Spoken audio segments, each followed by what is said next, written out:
G-GMD.A.3 worksheet 5, volume of cones. Well, if you just did volume of pyramids, it's the same kind of an idea. The idea, of course, is a cone is, let me grab a cone here. A cone, everybody knows what cones are because we all like ice cream cones. But here we go. Cylinder, cone, same base, same height, less volume. How much less volume? If you just watched the last video on pyramids, you know where this is going. So you say to yourself, how many of these fit in here? Maybe one, maybe two, maybe three, I don't know. Obviously in its solid form, it's going to be hard to fit a bunch in there. But let's play the game one more time. I got a cylinder and I have a cone, and it is the same base and the same height. So let me grab my little bucket to catch my dropping beans. We're going to find out how many of these fit into our other one. So I pick up my bucket of beans I've been using for, I'm not being very careful, am I? But I am getting a lot of beans in my cone. Shake, shake, shake, shake. Now can you see there's actually a line there? Let's see if I can get it to you. Just, ooh, a little higher there. Yeah, about a third, right? Well, let's do it. Why not? Rather than the fact that I got a vacuum later. Could you imagine me doing this in my school? Yeah, a mess. And so we fill it up. Woo! 2/3. One more time. You know where this is going, but it's fun. This is fun to do.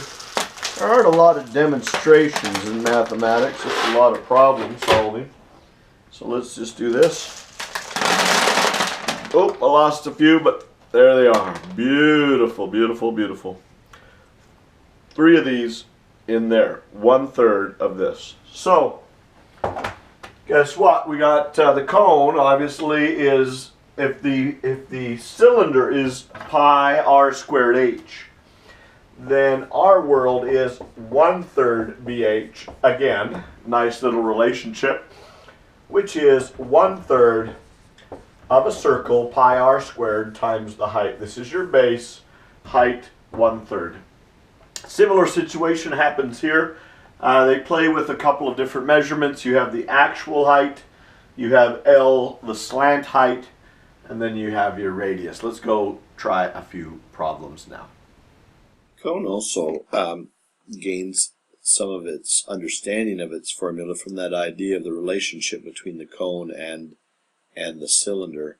Much like the pyramid, you are able to take the cone and pour its volume, if you did water or sand or something, into the cylinder with the same height, same base, 3 times exactly. Now that's an informal argument.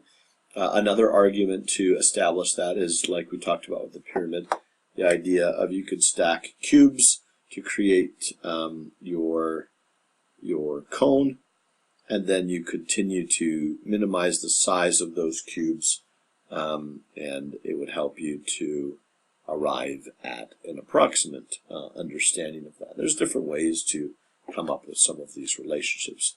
And I guess this shows it here, and maybe cubes was not quite the word I wanted to use, but rings, basically, or little cylinders, and then stacking the cylinders, in much smaller increments, and you get that approximation. But really, we're here just to make sure you know how to calculate these things. And again, it's quite simple. It's, again, that 1/3 BH relationship. And in the case of these, the B will always be a circle, so pi r squared h. So you get 9 times 8 divided by 3 is 24 pi centimeters cubed.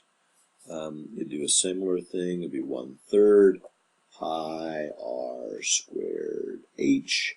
Here's the B, here's the h, here's the fact that we're a cone. You just multiply that together.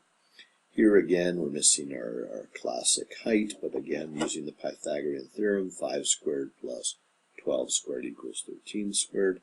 So we get 1/3 the area of the base times the height multiply it all together. Things get more interesting when pieces or parts are missing.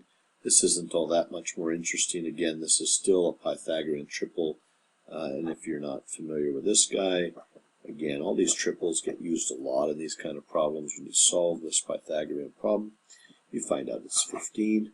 And so here we go. You do 1/3 pi r squared h, multiply it all together, and you get your answer. I can do that one easy. 64 times 15 divided by 3, 320 pi centimeters cubed. Here you've got one minus the other, so I'll set it up. I won't necessarily do it, but we'll set it up. So the big guy, the big cone, would be 1/3. Now its b would be, let's see, pi r squared h. And then I would subtract out the little cone, pi r squared h. I better do this, right? 36 times 16 divided by 3 is 192 pi, and 25 times 9 divided by 3 is 75 pi. So 192 minus 75 pi is 117 pi centimeters cubed. One last one. This one's fun because when you drop this down to make the height, you cut 120 in half to make 60. The famous 60, 30, 90 triangle. This is the short side here. So to go from long, let's see, yeah, short side here, long side.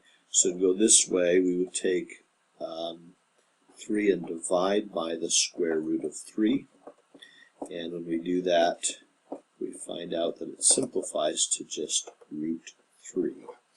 And so our relationship would be 1/3 the area of the base, which is pi r squared, and then times h, which is root 3.